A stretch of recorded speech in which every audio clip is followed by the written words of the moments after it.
नमस्कार, सत श्री अकाल, राम राम, खम्बागणी, वणक्कम, प्रणाम। आप सभी का ऑल्टरनेट मीडिया में फिर से स्वागत है। मैं आपकी होस्ट गायत्री देवी। हमारे साथ जुड़ा है गिरधर मामड़ी। लास्ट 24 आवर्स में ईरान की तरफ डेवलपमेंट्स बहुत तेज़ी से चेंज होती हुई नज़र आ रही हैं, बदलती हुई नज़र आ रही हैं। उस पे रोशनी डालते हैं। चाइना कह रहा था कि हम ईरान को कुछ नहीं दे रहे हैं, कुछ नहीं दे रहे हैं। सबूत सामने बोलते हैं, एविडेंसेस बोलते हैं कि वो जो बोल रहे हैं, वो झूठ बोल रहे हैं।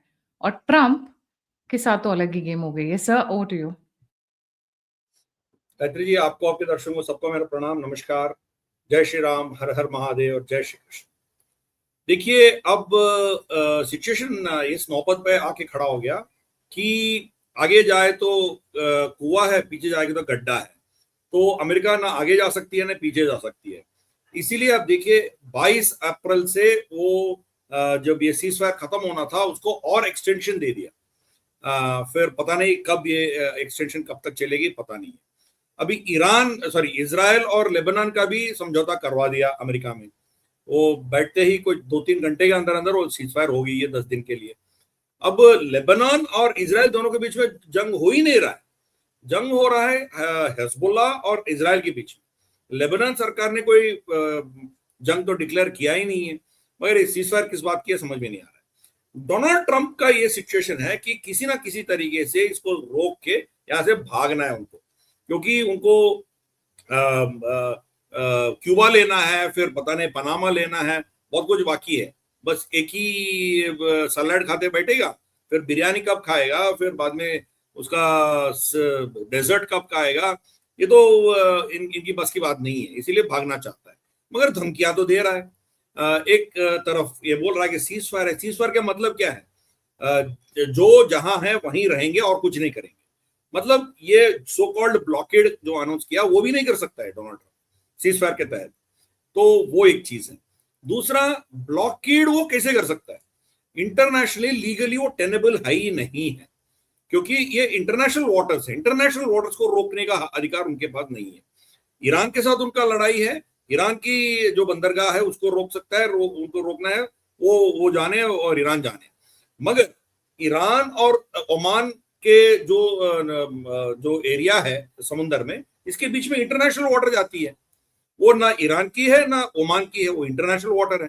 इंटरनेशनल वाटर से कोई गुजर के जाता है तो उसको कैसे रोक सकता है डोनाल्ड ट्रंप?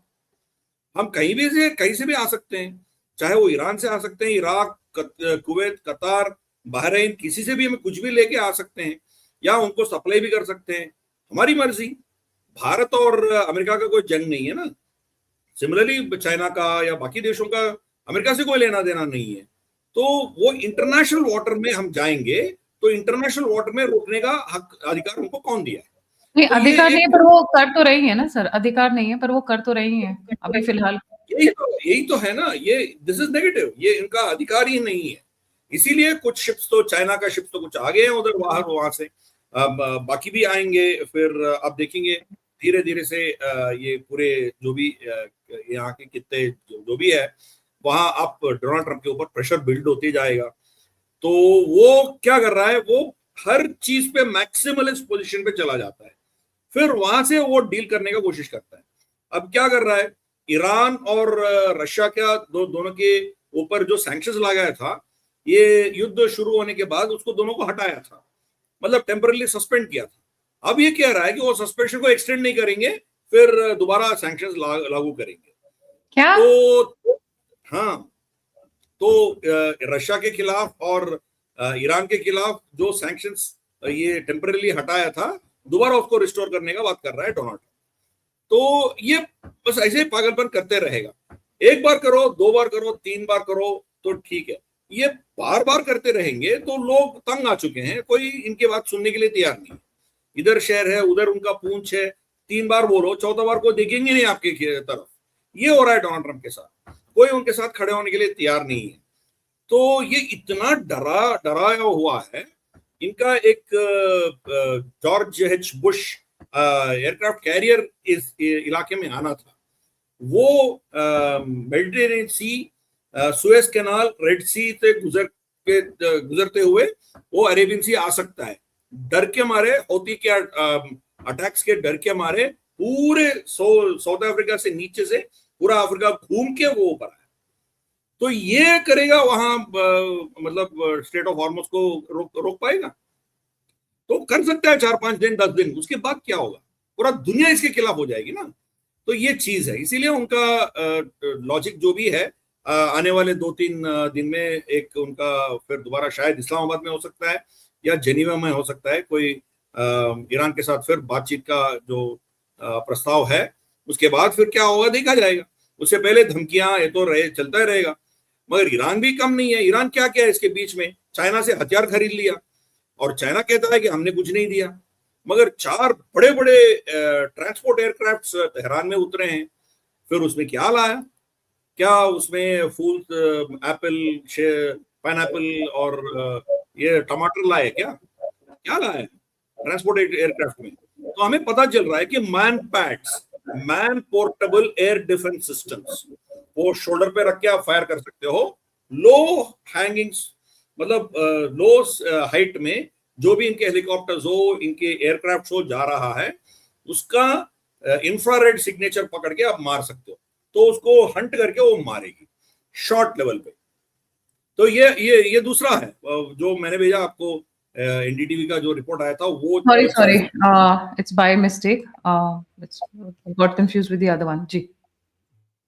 हाँ, ये है missile on one soldiers shoulder put ground the US air force in air war in Iran. तो ये बहुत ऊंचाई में 30,000 40,000 फुट ऊंचाई से बम्बार्डमेंट करना है। वो नीचे आएंगे तो ये मैनपैड से मारेंगे। मैनपैड चाइना ने सप्लाई किया है, 1000 के ऊपर सप्लाई किया है। 1-2 इनके एयरक्राफ्ट गिर जाएंगे तो अपने आप घुटने पे टेकेगा अमेरिका, ज्यादा नहीं कर पाएगी। और बूट्स ऑन द ग्राउंड दूर दूर की बात है। तो चाइना चुप नहीं रही है, चाइना इनको समर्थन कर रही है। एक और न्यूज निकल के आया है कि चाइना का जो सैटेलाइट है, हजारों सैटेलाइट चाइना का ऊपर जो घूम रहे हैं, एक सैटेलाइट को ईरान ने खरीद लिया है। और उस सैटेलाइट से अमेरिका का जो भी इनके बेसेस है, इनके जो मूवमेंट्स हैं, इनके शिप्स हैं, कहां से ये वार कर रहा है, वो सब ईरान देख रहा है और उसके आधार पर ये वार कर रहा है। तो इसीलिए आसान बात नहीं है डोनाल्ड ट्रंप को फिर दोबारा जंग शुरू करने के लिए। और खुद बोला है कि मारने के लिए कुछ बचा ही नहीं है, तो किसको क्या मारेगा, किसको मारेगा, ये सिचुएशन। तो इजराइल क्या सोच रहा है? अब जो इस्लामाबाद गए हैं, अरागाची हो या इनके जो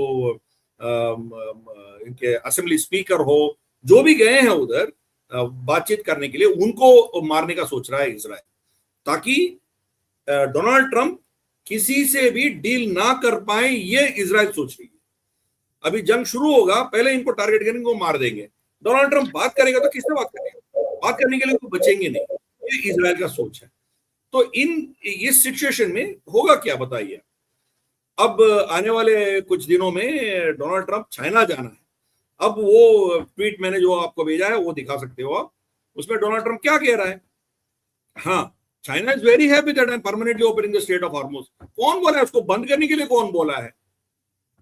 27 फरवरी खुला था, आपने बंद किया, फिर दोबारा चाइना क्यों खुश होगा उसमें?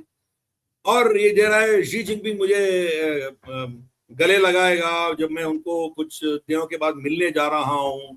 हम युद्ध बहुत कुछ कर सकते हैं, बट ये देखो वो ये कर रहा हूँ, वो कर रहा हूँ। मतलब ये बकवास की बात। कोई मतलब कोई बच्चे भी ऐसे नहीं करता है, बच्चों वाली हरकत कर रहा है डोनाल्ड ट्रंप। तो अब उसको बंद करने के लिए कौन बोला है आपको? और खुलने का शक्ति तो आपके पास है ही नहीं है। खुलने का शक्ति होगा तो क्यों खोला नहीं आपने इतने दिन? फिर आपने चाइना का मदद क्यों मांगा है? फिर आपने यूके और बाकी नेटो का मदद क्यों मांगा है आपने? और ये यहां तक कह डाला है कि हमने जो करना है कर लिया, बस ये छोटी सी इसको खोलना है, वो आपके कर लो, मेरा तो इधर इंटरेस्ट ही नहीं है, 1% भी हमारा ट्रेड चलता नहीं है इधर, इसीलिए आप आके इसको खोलो। फिर ये क्या हुई, आप ये कह रहे हो कि हम ही खोलेंगे उसको? मतलब ये बंदा जो है कंप्लीटली इधर इज कंप्लीटली कंफ्यूज्ड, और ये बहुत स्मार्ट समझ रहा है अपने आप को।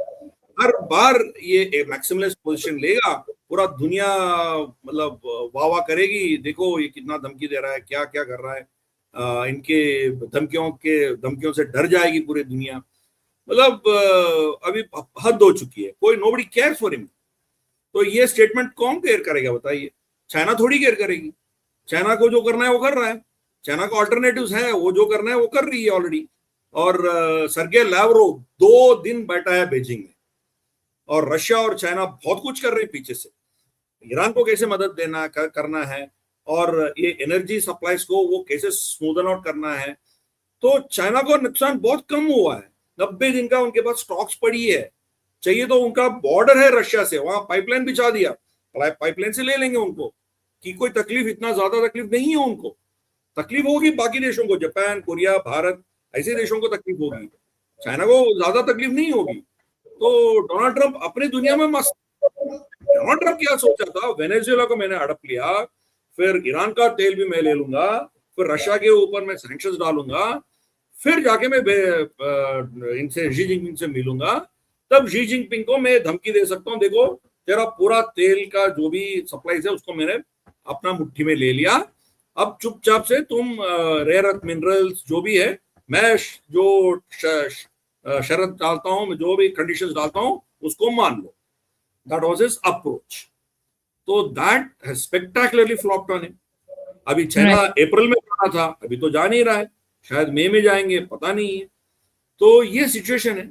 वेनेजुएला का तेल तो पकड़ लिया, रशिया को तो आप रोक नहीं पाया, फिर ईरान का तो ऐसी की तैसी, वो तो कुछ आपको आगे करने ही नहीं दे रहा है। अभी ये स्ट्रेट ऑफ हार्मोस को ये बंद नहीं कर सकता, क्योंकि मोहम्मद बिन सलमान ऑलरेडी बोल चुका है कि आप इसको बंद नहीं कर सकते। ईरान भी बंद नहीं किया। ईरान क्या कह रहा है, हम एस्कॉर्ट कर रहे हैं, हम सुरक्षा दे रहे हैं, जो भी शिप्स यहां से जाएंगे ईरानियन, अब समझने चाहिए, there is Iranian waters, Oman waters, बीच में इंटरनेशनल वाटर्स होंगे, एक बेंड पे ये दोनों क्लैश होते हैं। तो ईरान क्या कह रहा है कि हमारी जहां हमारी जो समुद्र है उसमें से ईरानियन शिप्स आपको एस्कॉर्ट करके बाहर निकालेगी, इसके लिए हम थोड़ा पैसा मांग रहे हैं, डॉलर, एक बैरल का $1 दे। तो ये सर्विस चार्जेस वो पूछ रहा है। तो बाकी इंटरनेशनल फ्लीट में, इंटरनेशनल एरिया में जाना है, कुछ यूरोपियन शिप्स भी गए हैं बीच में, पर कोई सुरक्षा नहीं है, कोई अटैक हो सकता है, कुछ भी हो सकता है। तो ये चीज है। तो आप उसको कैसे रोक पाओगे? तो फिर इनके इराक का क्या क्या होगा? सऊदी का तो कम से कम वो वहां से ईस्टर्न फील्ड से वो यानबू तक पाइपलाइन है उनका, पाइपलाइन से वो मेडिटेरेनियन सी में, सॉरी रेड सी में पहुंचा सकता है, रेड सी से वो कारोबार कर सकता है। मगर इराक का क्या होगा? इराक का एक ही एग्जिट है वहां, कुवैत, इराक और ईरान बॉर्डर, तीनों का बॉर्डर जहां है, शतल अरब बॉर्डर है, वहीं से ही आना है। तो वो क्या करे, वो कहाँ जाएगा? कुवैत कहाँ जाएगा, बहरीन कहाँ जाएगा, कतार कहाँ जाएगा?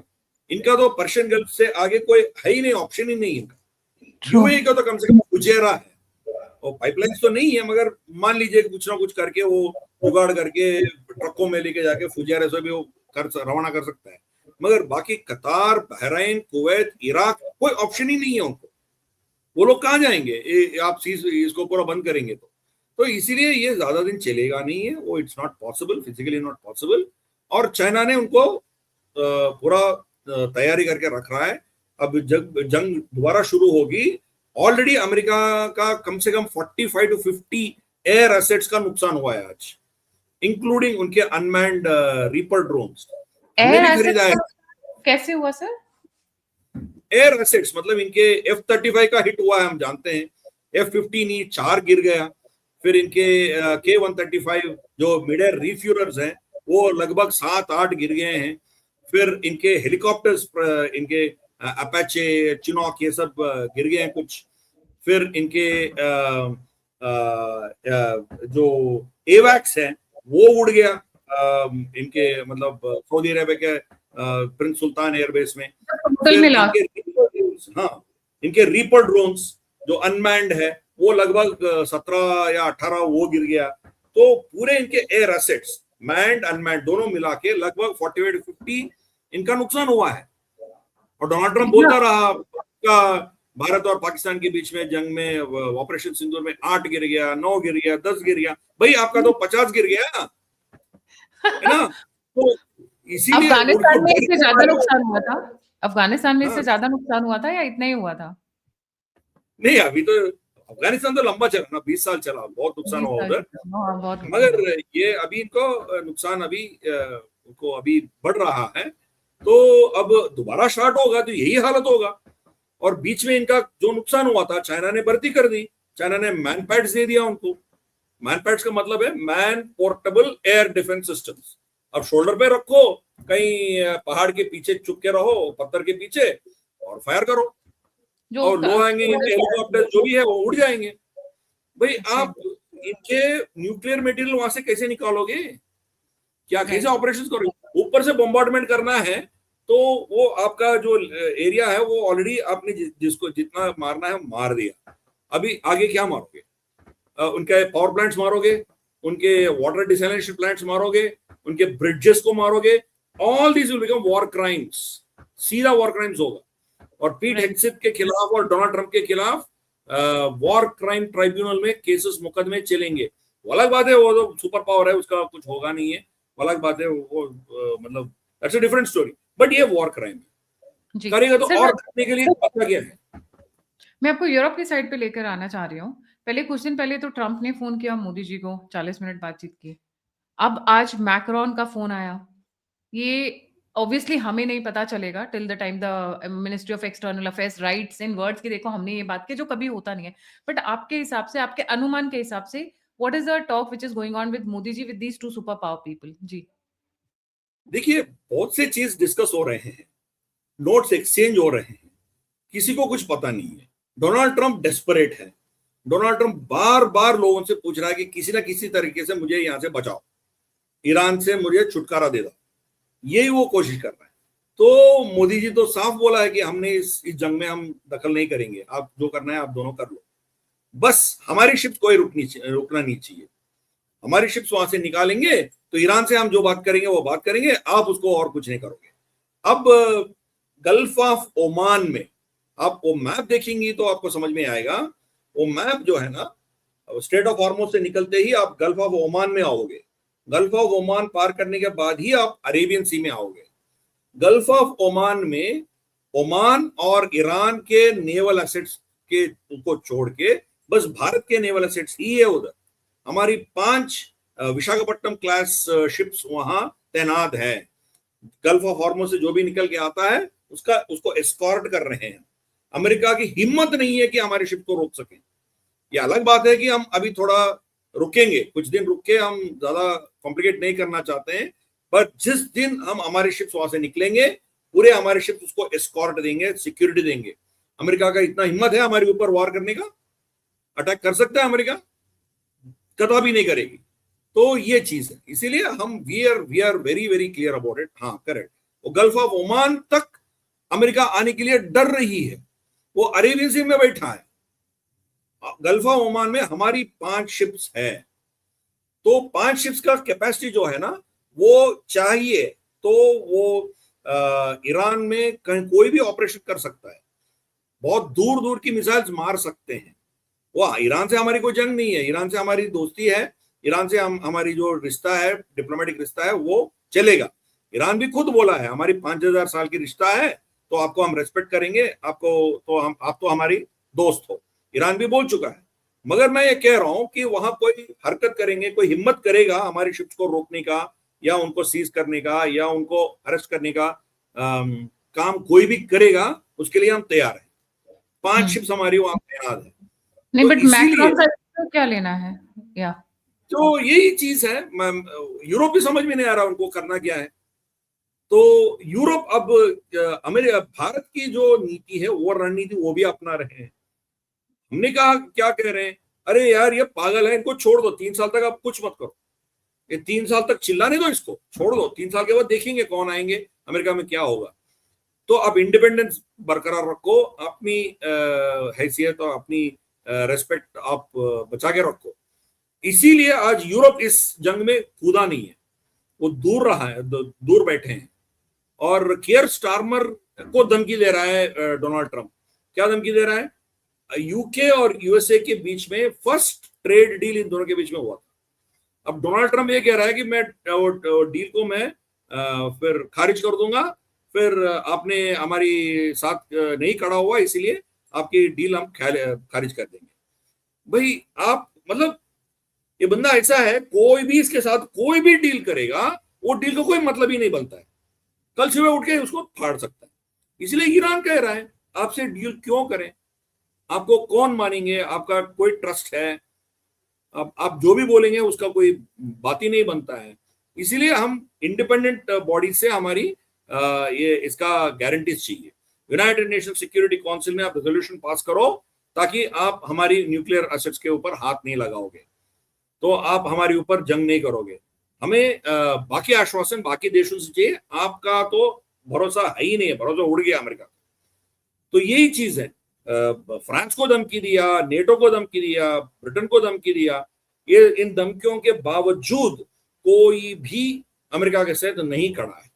तो ये नोट्स एक्सचेंज होते हैं, डिप्लोमेटिक चर्चे होते हैं, आगे करना रणनीति क्या करना है, आप क्या करने जा रहे हो, हम क्या करने जा रहे हैं, क्या हम सही है आप सही हो, या हम दोनों मिलकर कुछ और कर सकते हैं, ये तो पीछे से चलते रहेंगे। और डोनाल्ड ट्रंप के ऊपर दबाव डालने का कोशिश हर देश कर रहा है, आप जो कर रहे हो सही नहीं कर रहे हो, हम आपके खिलाफ खुले बाहर नहीं बोल रहे हैं, मगर इसका मतलब नहीं है कि आप जो कर रहे हो हम उसके समर्थन में हैं। तो आप जो कर रहे हो हरकत बंद करो, इसको फ्रीडम ऑफ नेविगेशन दे दो, यहां से चलने दो, ये मैसेज हम दे रहे हैं। तो ये डिप्लोमेटिक चर्चे चलते रहेंगे। मोदी जी वहां के जितने भी बादशाहें हैं उनसे दो दो बार बात कर चुके हैं। कतार के अमीर से बात किया, फिर बहरीन के अमीर से बात किया, MBS से 2 बार बात किया, MBZ से तो 2-3 बार हो चुका है, कुवैत के नेता से बात किया, तो ये और ईरान पेशेस्कियान से 2-3 बार बात कर चुके हैं। तो ये बैक एंड पे बैक रूम चर्चे चलते रहेंगे। बट डोनाल्ड ट्रंप उसको समझ में नहीं आ रहा है कि आगे जाए तो क्या करें, आगे तो गड्ढा दिख रहा है, पीछे तो कुआं दिख रहा है, तो उनको समझ में नहीं आ रहा है करे तो क्या करें, क्योंकि इनके गर्दन को पकड़ रखा है बेंजामिन नेतन्याहू। जब JD वैंस गया था इस्लामाबाद, कुछ चीजों पे रजामंदी हो सकती थी, मगर बेंजामिन नेतन्याहू से एक फोन कॉल आ गया JD वैंस को, फिर बंद कर दिया, फिर वहां से चला गया। तो JD वैंस और अमेरिका को पकड़ के रखा है बेंजामिन नेतन्याहू ने, कोई डील करने नहीं देगा। डोनाल्ड ट्रंप जो चाहे चिल्लाते रहें, कुछ नहीं होगा, इसलिए ये लंबा चलेगा। हर बार वो जो भी स्टेटमेंट देता है तो स्टॉक मार्केट ऊपर नीचे होता है, उस पर वो फायदा कमा रहा है, कुछ ना कुछ पैसा वहां से उठा रहा है, यही चल रहा है। I don't see any change. ये सीजफायर शायद कुछ दिन होगा, उसके बाद फिर दोबारा कुछ ना कुछ एक्शन होगा, देखते हैं, लेट्स वॉच क्या होगा। जी, thank you so much sir for joining. 3-वे टेंशन है अभी, ईरान चाहता, US wants controlled outcome, Iran wants sanctions, relief plus survival, और Israel wants a decisive strike. मतलब, and this is I would say their existential threat, do or die situation for them, because Iran अगर इस बार बच के निकल गया, जितना मेरा अंडरस्टैंडिंग है ईरान को लेके, वो उसके बाद इजराइल को नहीं छोड़ेगा। आप इजराइल हो तो आप क्या करती बताओ? मैं तो सब खत्म कर देती। जो देश बार बार हर दिन बोलता है कि death to Israel, death to America, इनको खत्म करेंगे, इनको मेडिटेरेनियन सी में धकेल देंगे और इसको खत्म करेंगे, इसको नस्ल को खत्म करेंगे, उस देश के साथ आप क्या करोगे? नहीं, finish it once for all, because you can't have, आप सारा टाइम डेड बॉडीज लेके नहीं चल सकते हो। तो Netanyahu is correct in this place, बिल्कुल गलत नहीं है। और ये हमास किसके साथ है? करेक्ट, नेतन्याहू अपनी जगह सही है, डोनाल्ड ट्रंप अपनी जगह सही नहीं है, इनको इस्तेमाल कर रहा है बेंजामिन नेतन्याहू। और ईरान एक गुंडा, एक टेररिस्ट स्टेट है, फिर भी वो इतना बड़ा सुपर पावर से कैसे डील करना है वो बखूबी जान गया, और कैसे लिवरेज करना है स्ट्रेट ऑफ हॉर्मुज को और ये सब चीजों को। एक युद्ध नीति के तहत आप देखेंगे ईरान जो कर रही है, एक सुपर पावर को घसीट के रखा है, पकड़ के रखा है। तो that is also we should appreciate. We are neutral, हमें इनमें कोई हाथ नहीं है, वी आर, हमारे नुकसान तो हो रहा है, फिर भी we are as a neutral observer. हर देश का क्या क्या सिचुएशन है और उसका बस एनालिसिस हम कर रहे हैं, किसी का पक्ष नहीं ले रहे हैं। क्योंकि मेरे एनालिसिस में जब मैं कह रहा हूं कि अमेरिका धक्का कर रही है, ईरान का ये जीत हो रही है, बहुत से लोग पीछे से कमेंट्स में लिखते हैं कि ये तो एक जिहादी स्टेट को सपोर्ट कर रहा है, ये वो मतलब सपोर्ट नहीं कर रहे हैं। This is something to learn कि डिस्पाइट द फैक्ट कि ईरान की कोई औकात नहीं थी, आज नाको चने चबवा रखा है उसने यूएस को भी और इजराइल को भी।